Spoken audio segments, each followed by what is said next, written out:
بسم اللہ الرحمن الرحیم۔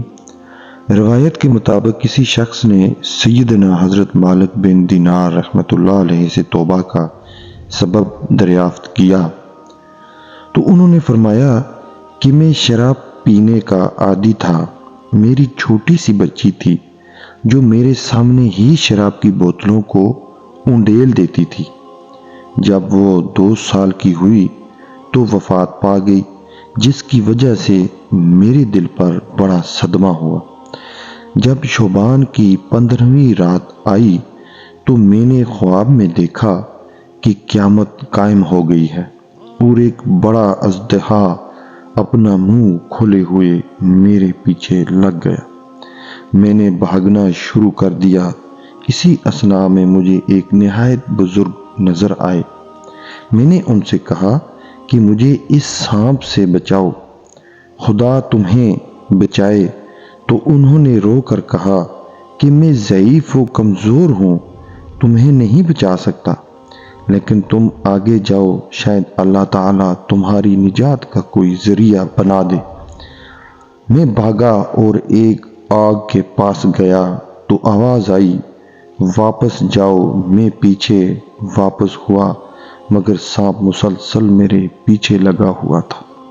مگر میں پھر ان بزرگوں کے پاس سے گزرا اور ان سے پناہ مانگی۔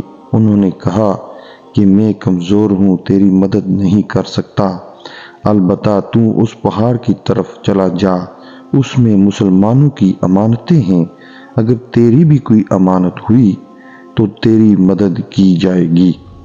جب میں پہاڑ کے قریب پہنچا تو ایک فرشتے نے آواز دی کہ دروازہ کھول دو، شاید اس کی تمہارے پاس کوئی امانت ہو تو وہ اسے دشمن سے پناہ دے گی۔ جب دروازہ کھل گیا تو اچانک مجھے اپنی بچی نظر آئی، جس نے اپنے دائیں ہاتھ سے مجھے پکڑا اور بائیں ہاتھ سے اژدہے کو دور کیا تو وہ بھاگ گیا۔ پھر بچی نے یہ آیت تلاوت کی، کیا جو لوگ ایمان لائے ہیں ان پر ابھی وہ وقت نہیں آیا کہ ان کے دل اللہ کے ذکر سے اس کا خوف اختیار کریں؟ مالک بن دینار کہتے ہیں کہ میں نے اس سے پوچھا، کیا تو قرآن کریم سمجھتی ہے؟ اس نے کہا ہاں۔ میں نے اس اژدہے کے متعلق پوچھا تو بچی نے کہا، وہ تمہارا عمل بد تھا اور وہ بزرگ تمہارا نیک عمل تھے۔